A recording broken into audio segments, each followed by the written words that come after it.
I never thought my love for the outdoors would become the quiet battleground of my work life. It all started subtly, little jabs here and there, but now it's turned into a full-blown standoff between my values and one woman's unrelenting crusade. Her name's Lisa. She's a committed vegan, and honestly, that's totally fine by me. Live how you want. But Lisa doesn't just live vegan, she evangelizes it like she's on a mission from some tofu-based higher power. From the moment she joined our team, Lisa made it her personal brand. Day one, she walked in with a canvas tote that said "Animals are not ingredients," and gave a monologue during introductions about the horrors of dairy and industrial farming. Okay, sure, not really my thing, but each to their own. What she didn't know, and what I intentionally didn't mention, is that I'm a hunter. Not the kind who mounts heads on a wall and brags about the size of antlers. No, I hunt invasive species, feral pigs, rabbits, ducks, the kind of animals that destroy farms, endanger native wildlife, and throw ecosystems off balance. I also fish, and I never waste meat. I hunt responsibly, fair chase only, no dogs, no GPS trackers. One clean shot, one respectful outcome. It's how I was raised, and it's a tradition I deeply believe in. But the moment Lisa found out, everything changed. It was last year, after a casual lunch in the office kitchen. I'd been chatting with a workmate from another department about our weekend pig hunting trip. It wasn't loud, we weren't flaunting anything, just sharing a story over leftover sandwiches. Lisa happened to walk in, and her face twisted like she'd just stepped on a nail. From that moment forward, it was like I had a target on my back. Every single conversation she forced herself into came back to the cruelty of hunting. Every single one. It got so bad that when I wore a leather pencil skirt to work, just once, mind you, she came at me during lunch, loudly asking, "So how many animals died for your outfit today?" Seriously? Look, I never told her how to live her life. But she was on a mission to shame me into giving up mine. I tried going the proper route, talked to my boss, explained everything calmly, laid it out like a spreadsheet of strained professionalism. His response, a nervous shrug and a half-hearted mumble about not wanting to escalate things. Great. Real leadership right there. I'm pretty sure Lisa freaked him out by acting like she was being persecuted for her beliefs when really, she was the one cornering me in the break room every other day. Then came the vegan shelf debacle. Lisa tried to commandeer an entire section of our communal office fridge for cruelty-free items only. She even roped in a few Hindu vegetarian colleagues to back her, but they weren't having it. One of them very politely told her, "We use dairy. We're not vegan. Please don't include us in this." It was kind of awkward, but also kind of hilarious. Eventually, our team just stopped including her. Not maliciously, but during Friday night drinks or lunch breaks, people just gravitated away from the drama. No one wanted to hear another lecture about how milk causes cancer or how eating bacon makes us heartless. Can you blame us? Now, to be clear, I never organized those gatherings. One of my teammates usually did. But guess what? Lisa went to my boss and accused me of turning the team against her. Said I'd been poisoning the well because I'd been there longer. Are you kidding me? After that, I started being extra careful. Whenever anyone brought up food, diets, ethics, whatever, I'd just lean back and say my now infamous line. I don't talk to her unless it's work-related, and she's more than adequate at her job. It became a bit of an office meme, honestly. People would laugh, and it helped break the tension when things got weird. Still, the undercurrent of hostility remained. Lisa wanted everyone to think I was the villain in her story, but I knew the truth, and so did the rest of the team. And if she wasn't invited to after-work drinks, that I didn't even organize, well, that wasn't my responsibility. You know that feeling when someone crosses the line one too many times and you're just done? That's exactly where I was. Now Lisa, yeah, still calling her that, though some folks around here had started referring to her as vegan, like it was her job title, wasn't just after me. She had a knack for offending just about anyone who didn't live off raw lentils and moonlight. Take my coworker Mateo, for instance. He's from Peru. Brilliant guy. Funny as hell. We all love working with him. One lunch break, he casually mentioned that he'd eaten guinea pig while visiting family. Totally normal back home. Lisa went pale like he'd just confessed to barbecuing the family dog. "You ate your pet," she gasped. Mateo just blinked. "I never ate a pet. It's traditional food where I come from. Same way some people eat deer or rabbits." But that was it. Lisa zeroed in on him after that. It was cultural insensitivity masquerading as righteousness. And it pissed him off in a quiet, simmering way. He's the one who organizes most of our team hangouts. And yeah, she hasn't been invited since. As for me, I'd stopped engaging long ago. Anytime she brought up hunting, leather, animal rights, I'd just calmly ask, "Do you have anything work-related to discuss?" If not, I'd walk away. No drama, just boundaries. But she never took the hint. She'd lie in wait by the kettle, by the fridge, near the printer like some kind of morality ninja, ready to strike when I was just trying to get a cup of tea. I never started a single conversation with her, but that didn't matter. She always found a way to corner me. Last week was the worst. A group of us were chatting near the break room, laughing about weekend plans, just decompressing for 5 minutes. Lisa appeared, like she'd sensed joy, and needed to kill it. The moment she stepped in, the laughter died. I could literally feel the energy drain out of the room. I made a polite excuse and left. So did 2 others. It was just awkward. And then today happened. Our boss was wrapping up the weekly team meeting. You know, the part where people share personal wins like finishing a marathon or adopting a dog. It's usually lighthearted, but not today. Lisa, in front of everyone, leaned forward smirking and said, "So, how many lives did you take last weekend?" Oh, my God. I swear the air in the room changed. My ears went hot. My heart slammed in my chest, not from guilt, but from sheer disbelief. She really said that. I took a breath, then I stood up. "I find your constant badgering about my hobbies and my diet discriminatory and frankly exhausting," I said, voice steady but firm. "Unless it's work-related, I'd prefer you not speak to me. And I'd like that entered into the meeting minute." You could have heard a pin drop. Lisa blinked, stunned. My boss squirmed in his seat. But to his credit, he mumbled, "Fair enough," and nodded to the scribe. And I thought that was that. But just before the meeting ended, surprise, 2 coworkers raised their hands. Both said they also wanted Lisa to keep conversations strictly professional. One mentioned the unsolicited, non-medical health advice she kept dishing out like it was gospel. The other admitted they felt judged and constantly uncomfortable during lunch break. Our boss looked like he wished the floor would open up and swallow him whole. Still, he nodded slowly and told Lisa to respect everyone's boundaries. Then he quickly adjourned the meeting. Lisa didn't say a word. She didn't even look at anyone, just grabbed her notebook and practically ran to the bathroom. A few minutes later, the boss asked someone to check on her. I think one of the admin girls tried, but Lisa just said she wanted to be left alone. Eventually, she came out and asked if she could go home early. Boss said yeah. And here's the thing. I should feel vindicated.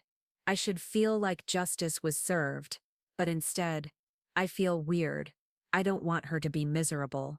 But I also don't want to keep being her punching bag. It's like I'm caught between compassion and self-preservation. Later that afternoon, HR called a few of us into a proactive meeting. Apparently enough complaints had piled up that they had to address it. They told us straight, being subjected to unwanted advice or food shaming wasn't okay. But they also said we needed to find some way to coexist, and that mediation was necessary to reset the tone in the office. Oh joy! The next day, HR contacted me again. All warm smiles and corporate empathy. The rep was one of those overly peppy types who speaks in buzzwords like emotional synergy and collaborative reset. She wanted my version of events, but I told her, let Lisa go first. I don't want her claiming she never got a chance to speak. So they did. Lisa met with HR and our boss privately. I wasn't there, but I can guess how it went. Probably tears. Probably claims that she was being bullied and excluded. Then it was our turn. And here's where it really got interesting. One of my coworkers, a cancer survivor, had reached her breaking point. I'd told her earlier that if she wanted to speak first, she had my full support. And wow, did she speak. She laid it all out. How Lisa had given her unsolicited, borderline reckless advice on how to naturally cure cancer, how she'd been told to avoid chemo and let the body heal itself. She said it was not only insulting, it was dangerous. I watched as HR's bright-eyed smile dimmed into something closer to shock. My boss looked like he'd swallowed a lemon. No one had expected that, and we were just getting started. By the time the last few coworkers had their say, the conference room felt more like a courtroom than a mediation. You could practically hear the weight of months of frustration dropping onto the table. One anecdote at a time. The colleague with celiac disease spoke next. Calm, direct, but clearly fed up. She described how Lisa Vegan had cornered her more than once to question her food choices. Told her gluten was a mental block and that veganism would cure everything. The look on her face said it all. She wasn't angry. She was just tired. Then Mateo, our guy from Peru, cleared his throat and brought up the eating your pets comment. He was visibly uncomfortable even mentioning it again. It's part of my culture, he said quietly. You don't have to eat it, but mocking it, that's not okay. It struck a chord. You could see heads nodding around the room. And then came the twist I hadn't expected. Apparently, Lisa had told our Hindu coworker that he would be a better Hindu if he went vegan, because it would eliminate all animal cruelty. Oh no, seriously. The poor guy looked like he wanted to melt into his chair. The moment he shared it, a few people actually laughed nervously, awkwardly, and someone muttered, "She's like vegan Amway, always selling something no one asked for." At that point I hadn't said much. I was content to let the others speak. But then, HR turned to me, eyes wide and expectant. "So," she said, "can you tell us why you asked Lisa to only engage with you on work-related matters?" I nodded, steady as ever. "I'm a hunter," I said plainly, "and I've never hidden that. I believe in ethical hunting. I don't trophy hunt. I help manage invasive species populations that damage the environment and local farms. It's regulated, respectful, and I never waste what I take." Lisa, who'd been brought back into the room by now, rolled her eyes and immediately cut in. "It's still murdered." I didn't flinch. I just glanced at HR and kept going. "I've been called a murderer, insulted for wearing leather, singled out repeatedly even though other people in this office wear leather shoes and carry leather bags. At one point Lisa even called out my leather skirt during lunch, like it was some kind of crime. That's when HR jumped in. "Well, my FIFA bag is leather," she said flatly. A moment of stunned silence passed. I bit back a smile. "I'm not trying to start a culture war," I continued. "Talking to Lisa has become stressful and demoralizing. I've asked her politely, many times, to keep conversations professional. She refuses. That's why I drew the boundary." HR looked visibly more serious now. The room had shifted. The tone wasn't just about differences anymore. It was about respect, or the lack of it. Then came the mediation itself. Some coworkers left to give us space. Lisa stayed, arms crossed, her face tight. My boss was there. HR was there. I spoke slowly, carefully, but honestly. "I respect your commitment, Lisa. You care deeply about something, and I get that. But I don't agree with you on everything. That doesn't make me cruel. It doesn't give you the right to harass me. You don't have to support my lifestyle.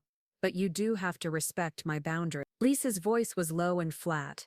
"What you do is morally unconscionable. I don't believe in exploiting animals." I sighed. "And yet, you use an iPhone.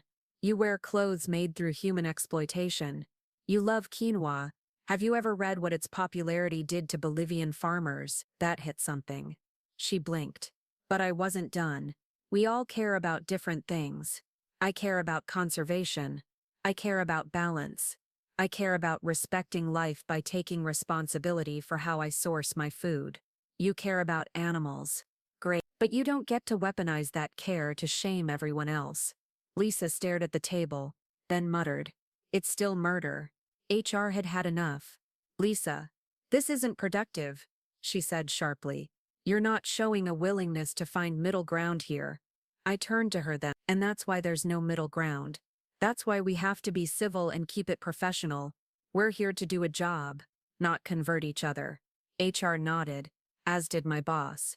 Lisa gave the smallest, most grudging nod I'd ever seen. HR documented everything, and later that day, an email summary was sent out to all involved, but it wasn't quite over. At lunch, our boss called us together for a quick team huddle. He gave us the usual company pep talk, team bonding, openness, all that jazz, but then he addressed the elephant in the room. There have been issues, he said, around unsolicited advice and cultural insensitivity. We'll be covering respectful communication more deeply next week. I know today's mediation was tough, but I'm glad we were honest. Let's focus on work, keep things light, and move forward. Lisa had a separate meeting with him afterward. Then for the second time in a week, she left early. Saturday came. We had to come in for end-of-month closeout finance life. I saw her in the morning and decided to take HR's advice to heart. I smiled and said, "Good morning." She didn't answer. Later she handed me a file and mumbled, "I'm heading out." I kept it light. "Thanks for your work today. Enjoy your weekend." She grunted, literally just grunted, and walked off. And that's where we're at. I'm keeping things civil. I'm doing my job. I've drawn my line and I'm sticking to it. Lisa may think the world's out to get her, but honestly, she's just seeing the consequences of her own behavior. Do I feel sorry for her a little? I think she feels attacked because no one's validating her mission anymore. But you know what? I don't need her approval. I don't need her friendship. I just needed her to get off my back. And now, finally, This story isn't just about a workplace conflict. It's about the quiet strength it takes to stand your ground with grace when you're being unfairly targeted. It's about boundaries, respect, and the power of choosing dignity over drama. In a world where people often mistake silence for weakness, this story reminds us that speaking up with clarity, not cruelty, can shift the entire room. No one deserves to be shamed for who they are or where they come from, especially in a professional space meant for collaboration, not conversion. Whether you've ever been judged for your beliefs, your background, or your lifestyle, this story will resonate. If you found this journey powerful or relatable, please take a moment to like this video, subscribe to the channel for more real-life storytelling, and share it with someone who needs to hear it. Your support helps us keep telling stories that mattered. And before you go, we'd love to know what region or country are you watching from. Drop it in the comments below so we can see how far our stories are reaching. Thank you for being here.